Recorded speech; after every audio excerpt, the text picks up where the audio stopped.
Chers enfants, bonsoir. En ce 1er décembre 2020, journée mondiale de lutte contre le sida, je tiens à vous saluer et à vous assurer que les sœurs de la perpétuelle indulgence pensent à vous. La Saint-Sida, c'est un jour de lutte contre une maladie qui continue de provoquer 690 000 décès dans le monde en 2019. Le chiffre était en baisse, puisqu'il était d'1 million en 2016. Mais en 2020, il est déjà à 980 000.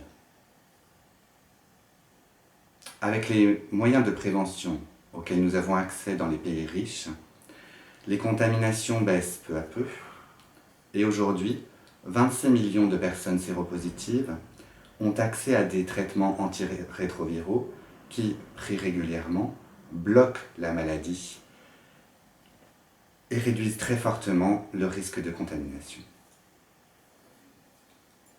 Ceci dit, l'ONU-SIDA fait un bilan de 32 millions de morts depuis 1981, ce qui représente encore la plus grande épidémie depuis un siècle. Et nous, les sœurs de la perpétuelle indulgence, avons fait un vœu pour le droit et le devoir de mémoire des personnes disparues. Et ces chers disparus qui sont maintenant au Paradisco.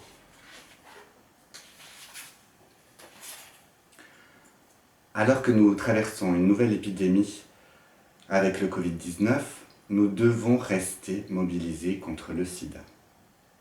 La prévention des risques, l'éducation à la sexualité, le respect de soi et des autres, ainsi que la solidarité, demeurent indispensables pour enrayer l'épidémie de sida. Il est aussi primordial que les gouvernements continuent de financer la recherche et les dépistages. 14 pays, selon le SIDAction, ont atteint l'objectif 90-90-90. Je vous rappelle que ça veut dire que 90% des personnes vivant avec le VIH connaissent leur statut sérologique. 90% des personnes se sachant séropositives suivent un traitement antirétroviral et 90% des personnes sous traitement ne présentent plus de virus détectable qui n'est donc plus transmissible. C'est donc que c'est possible.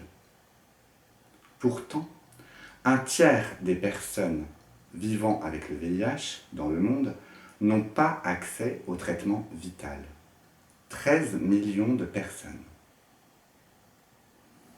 Voici ce que je tenais à vous dire, à vous rappeler ce soir de la Saint-Sida. Le coronavirus n'a pas tué le sida. Prévention, responsabilité et solidarité. Vous savez le faire, nous savons le faire, alors continuons. Réduisez les risques. Prenez soin de vous et des gens qui vous entourent. C'est prendre soin de la communauté. Parce que le monde a encore besoin de vous. C'était Sœur Anastasia de la Résurrection des Limbes Enchantés.